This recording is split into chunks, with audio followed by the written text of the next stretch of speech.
के तपाईँ संगति नपाएर बसिराख्नु भएको छ अथवा संगतिको खोजी गर्दै हुनुहुन्छ, राम्रो संगति भेटिराख्नु भएको छैन, अथवा तपाईँलाई प्रार्थना चाहिन्छ तर प्रार्थना गरिदिने व्यक्तिहरू पाइरहनु भएको छैन। यदि तपाईँ विभिन्न समस्याहरूमा हुनुहुन्छ, कसैले हाम्रो लागि प्रार्थना गर्दैदेखि पनि हुन्थ्यो अथवा राम्रो संगति पाए म संगतिमा नि जोडिन्थे भनेर खोजिरहनु भएको छ भने यो भिडियो तपाईँहरूको लागि हो।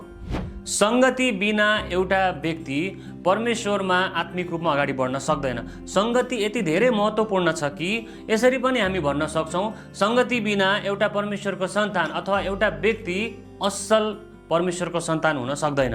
बाइबलमा हिब्रू 10 मा चाहिँ यसरी लेखिएको छ, कतिजनाको संगति गर्ने बानी हुँदैन तर तिमीहरू चाहिँ एकसाथ भेला हुन कहिले पनि नछोड भन्नुभएको छ। यो सिधा आज्ञा दिएको हो, कमान्ड गरिएको हो कि संगति गर्न कहिले पनि हामीले छोड्नुहुन्न, कहिले पनि पछि पर्नुहुन्न।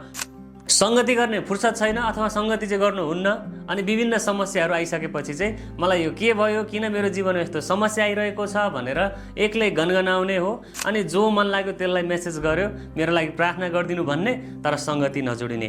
यो तरिकाले चाहिँ हामीलाई हुँदैन है। संगति हामीलाई निरन्तर चाहिन्छ। पहिलो पत्रुस 5:8 मा के लेखेको छ भने दुष्ट दियाबलस अथवा शैतान चाहिँ कसलाई एक्लै भेटौँ र त्यसलाई खाइहालौँ भनेर खोजेर हिँड्छ भनेको छ। भनेको संगति बिना एउटा व्यक्ति चाहिँ एक्लो व्यक्ति हो जसलाई चाहिँ दुष्ट दियाबलसले धेरै परीक्षाहरूमा पार्न सक्छ, धेरै परीक्षाहरू ल्याउन पनि सक्छ। त्यो कारणले एक्लै रहनु असल होइन। परमेश्वरले हामीलाई संगतिको निम्ति आज्ञा गर्नुभएको छ, एकसाथ भेला हुनको लागि आज्ञा गर्नुभएको छ।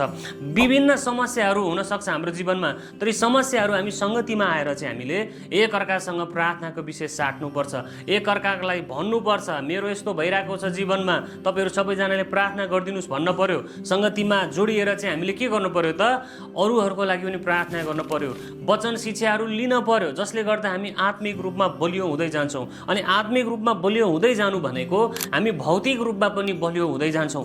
यदि तपाईँहरू संगति खोजिरहनु भएको छ तर पाउनु भएको छैन अथवा बाहिर विदेशतिर अथवा नेपालको कुनै यस्तो ठाउँमा हुनुहुन्छ जहाँ तपाईँ कुनै पनि संगति पाइराख्नु भएको छैन भने तपाईँहरूको निम्ति संगति खोजिदिने र संगति जुटाइदिनको लागि हामी तयार छौँ। हामीले दुई प्रकारले तपाईँहरूलाई संगति दिन्छौँ। एउटा, हामीले तपाईँकै नजिकै पर्ने स्वस्थ मण्डलीहरू खोजिदिन र त्यहाँ जोड्नको लागि हामी तपाईँलाई मद्दत गर्छौँ। अर्को भनेको चाहिँ यदि तपाईँहरू भौतिक रूपमा जोडिन एकदमै असम्भव छ भने हामीले तपाईँलाई हाम्रो अनलाइन संगतिमा जोडेर चाहिँ तपाईँलाई निरन्तर संगति दिइरहनेछौँ। हामीले हप्ताको 3 दिन जस्तो चाहिँ अनलाइनमा जोड्छौँ जहाँ तपाईँले संगति पाउनुहुन्छ, प्रार्थना पाउनुहुन्छ, वचन सिक्न पाउनुहुन्छ, बाइबल स्टडी पनि पाउनुहुन्छ, जहाँ जोडेर तपाईँले धेरै आत्मिक लाभहरू उठाउन सक्नुहुन्छ। तपाईँले एउटा मात्रै काम गर्नु पर्यो, तपाईँले हामीलाई मेसेज गर्नुहोस् र तपाईँ कहाँ हुनुहुन्छ र कस्तो अवस्थामा हुनुहुन्छ हामीसँग बाँड्नुहोस्, सेयर गर्नुहोस् र हामी तपाईँको लागि संगति खोजिदिन सक्छौँ।